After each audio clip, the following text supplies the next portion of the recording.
Hey, I'm Tim from Quality Unearthed, and in this video we're going to talk a little bit about how to set up a glamping business.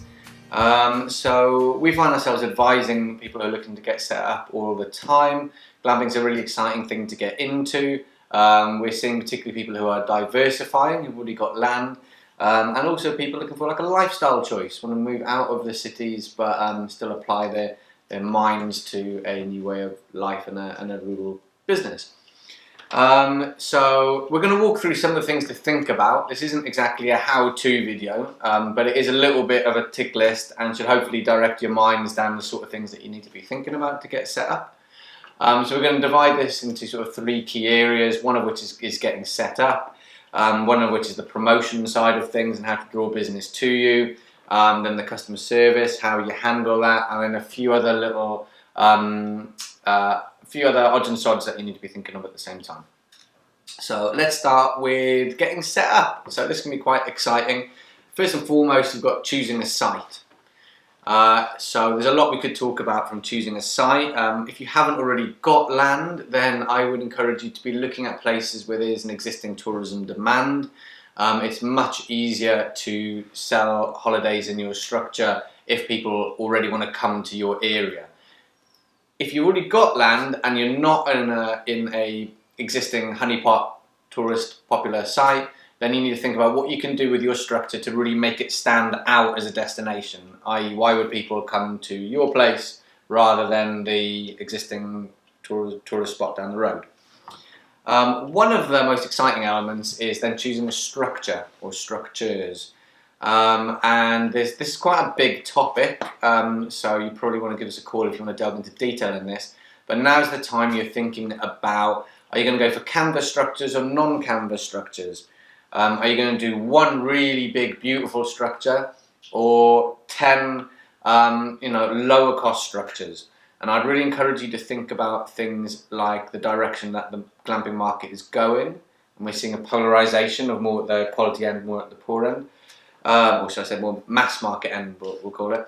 And I'd also encourage you to think about things like changeovers. You know, if you guys are managing the changeovers by yourselves and you've got 10 structures that need changing over on a Saturday morning, that's a lot of work, and you may find that it's better for you to do one structure really well, higher entry costs but higher charges.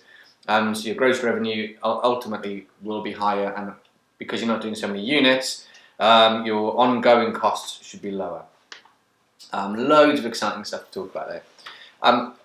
Conversely, far less attractive to talk about is planning permission, but we do need to consider it. So in a nutshell, if you've got somebody staying in your structures, you need to have planning permission. Be careful, don't be misled by those who are told because it's on wheels you don't need it or something like that. That might apply if you haven't got someone sleeping in them, but as per my understanding, better safe than sorry, and try to get the right planning permission. Other elements in terms of getting set up, if you've never set up a business before, there's all the logistical element of that. My suggestion would be go to your accountant. They can help advise you on things like tax situation, on how to register a limited business or a partnership or whatever route you're going to go down, and they'll talk you through the pros and cons there. It's not too difficult to do, to be honest. Coinciding then with that then is setting up the bank account.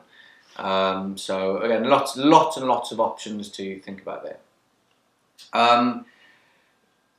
Becoming a bit more practical in the setup, one of the really key things that you guys need to think about is how you're going to manage your bookings. Okay, the last thing you want is to have two people turning up a site at the same time and having to thumb war over who gets the beds.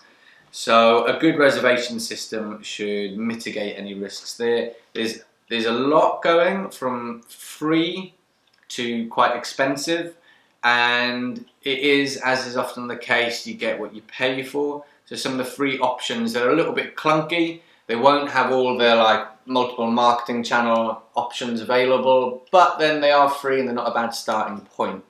There are other ways of achieving that as well, but you really do want to integrate something digitally if possible. Associated to that then is how you're going to take payments. So there's often a lot of hidden charges when taking payments. You know, you're going to use Sage Pay, or you're going to use WorldPay, you're going to use Barclays, you can go down the route of someone like PayPal or that kind of service. And again, new tech is coming out all the time and increasingly integrating the payments being received with your bookkeeping software if you use any. So there's quite a lot to think about there, and those charges can sneak up on you. You can always do things like bank transfers as well, and just remember that laws are changing all the time with regards to, say, things like whether you can charge for credit card fees, which you can't anymore in Europe. And GDPR is another one, how you can keep people's data safe. Last couple of comments on getting set up then. You've got the insurance side of things. Now, when we first set up Quality Unearthed, it was actually a little bit tricky to find people willing to insure glamping structures. That's now changed. There are now a number of insurance options. Give us a call if you want to talk through those in detail. And then lastly for this conversation in this section is health and safety. So now your fire risk assessments, your gas certificates, your electricity certificates, all those sort of things which we can overlook and they can add to the cost, but you really want to get them in place. Heaven forbid, should something happen, you know that you've done the best you can to make the experience safe. And there are a number of other things you can do in terms of making the area safe, which we'll come to later in this video. So that's a general overview of getting set up. Okay, let's assume now that you've got it all set up. You've decided to put a shipping container on your plot of land. You're all ready to start promoting the structure. Okay, so some things to think about here. Firstly is photography. Okay, make sure you get really good photography. That's going to then contribute, coinciding with the descriptions of the experience and the area and that kind of written content, and those will possibly go up onto a website. Now, I'm at the moment assuming that you're going to be doing this work yourself, and very shortly I'll talk about a way which you can reduce the burden of these jobs. But you set up your website, you need to be thinking about search engine optimization. That is critical. You also need to be thinking about conversion rate optimization. So basically getting people to your site and then giving them information in a digestible way that makes them feel safe and comfortable to book. Other forms of promotion that you could consider, well, adverts. So the old school way would be print adverts. That may be appropriate if you know your target audience. But more likely you're going to be looking at things like online advertising. So that would be your pay-per-click on major search engines. Equally, social media platforms often have a form of paper exposure, paper impression, which is often cheaper than the likes of the search engines. You can use those platforms as well as others to do things like targeting and retargeting. So people have been to your site, seen the site, and then an advert will pop up if they're on a website which is within a particular network. Naturally, charges apply.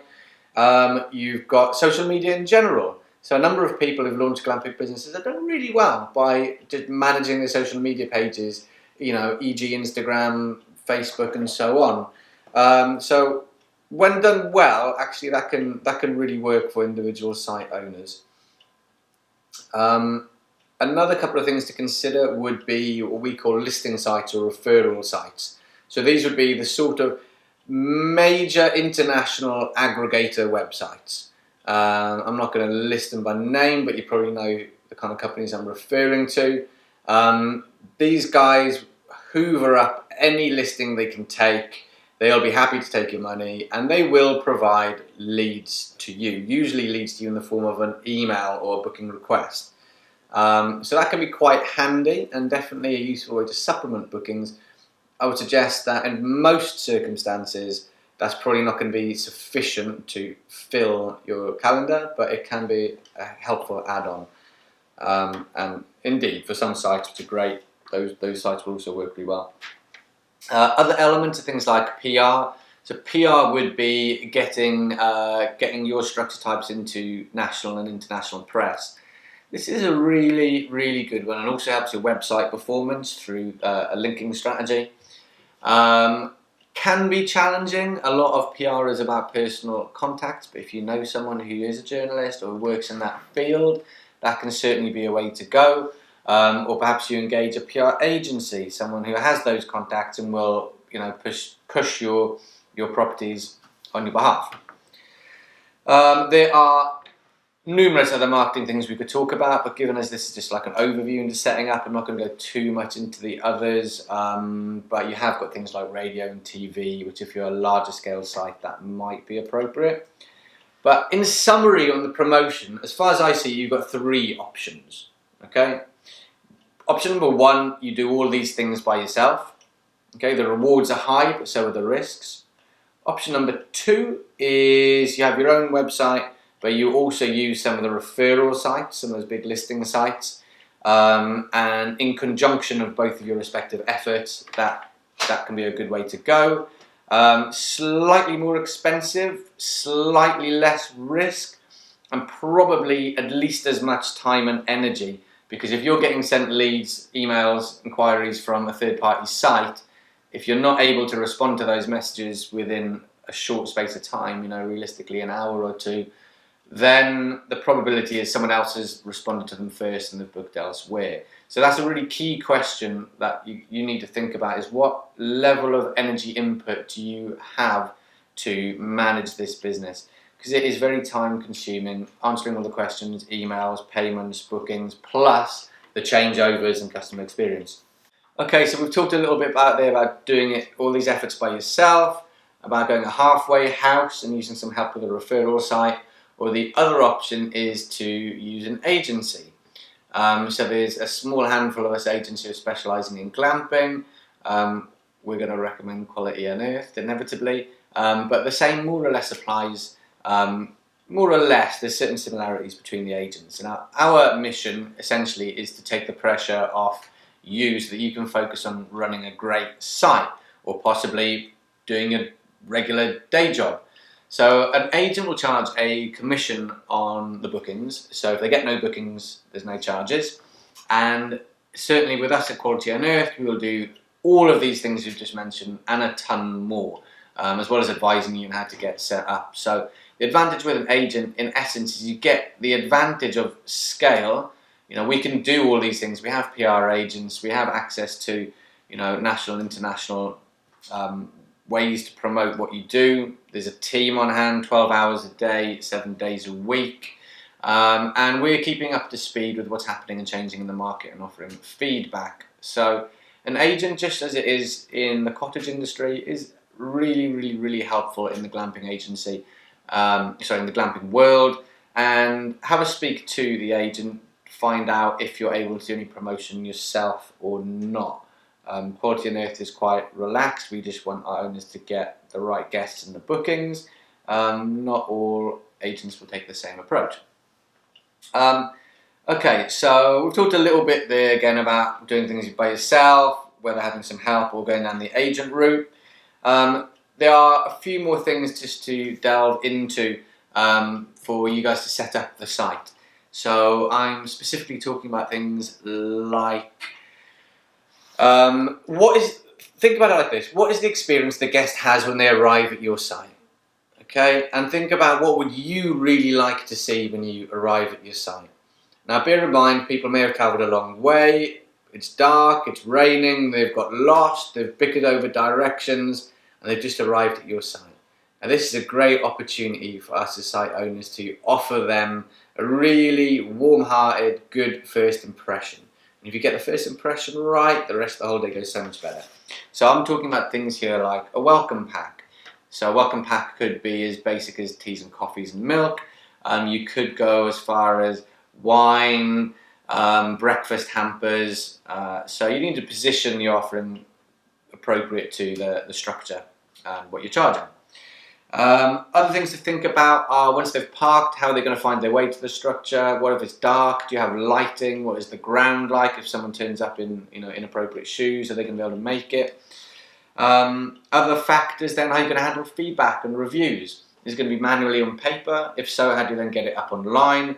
Are you going to use a third party like Revu or FIFO or one of those sorts of guys? how you're then going to get that onto your website if you do that. You could look at some form of accreditation. This is increasingly becoming available in the glamping world, so Visit England and Visit Wales, I believe I'm right in saying both have glamping options. Are you going to add any other services? You know, for example, offer to cook meals or guided tours or horse riding or going fishing or any of those kind of optional extras. So in the UK this isn't so common, but I know in the States and in other parts of the world it's a big part of the experience to offer services. So do have a little think about that. Some may work better than others, but I might issue some words of caution in that we've found a lot of the extras offered don't necessarily contribute as much as one would hope to the overall revenue. Other things to just to touch on then would be your availability to handle calls and emails. You know, especially if you're not using an agency but you're doing this by yourself or in the halfway house using some referral companies. Are you going to be there to answer the calls and the emails? If for whatever reason you can't be there to answer those speedily, by which I mean at least within 2 hours, someone else will have responded. You know, we know that people in tourism, guests in tourism, tend to look at 5 different sites before booking on average. Okay, so let's assume they've fired off messages to 5 different sites and you can't respond to yours within 2 hours because you're a busy person. It's going to undermine your efforts, and that sounds a little bit stressful. So just think about how you're going to manage that, and or use an agent who would do that sort of thing for you. I think one of the last things I want to touch on from the customer service side of things is complaints and how you handle complaints. They're never nice to receive, but we should view them as an opportunity to improve that experience, and they really are an opportunity to turn that around. You know, if we deal with complaints well, by which I mean quickly, listen to the person, you know, hear what their issue was, and then, you know, compassionately decide their actions from that. Then you can turn that person around who was upset to absolutely loving you and wanting to come back next year. So that's kind of a broad brush kind of covering of getting set up, of the promotion, and loosely the customer service and ongoing maintenance. But there are a couple of other factors just to have in mind, one of which is tax and tax situation. Again, speak to your accountant on that side of things. I'd also mention storage. If you've got canvas structures and they're not open year round, which is quite likely if it's a canvas structure, where are you physically going to store it? And mice love canvas, right? So if you put your beautiful 1-year-old yurt away for storage, well, you might just find in the spring that a beautiful little shrew has come in and made its home in the middle of your canvas and cut holes to do so. So that is quite a big one. And also, do you have the team to help set up, the team to help pack down? All of these things are achievable. There's no problem with no solution, but it's just a matter of how much energy and risk and cost do you want to put into it. Or so that is a very broad brush synopsis of how to set up a glamping business. There's probably a load more questions that you might have. We'd love to hear them. Do feel free to put the comments below or get in touch with the team. We can offer one-to-ones and do site visits and things like that. So I hope that was helpful, especially to those who are really new to this. Whether you are new or whether you're more advanced and you already got a site up and running but you want to develop it, we would love to hear from you. We would love to help you. Glamping is a beautiful industry, and you know, we'll hopefully nice to each other and long may that last. So yeah, from Tim at Quality Unearthed, thanks for listening, and I hope you found that helpful.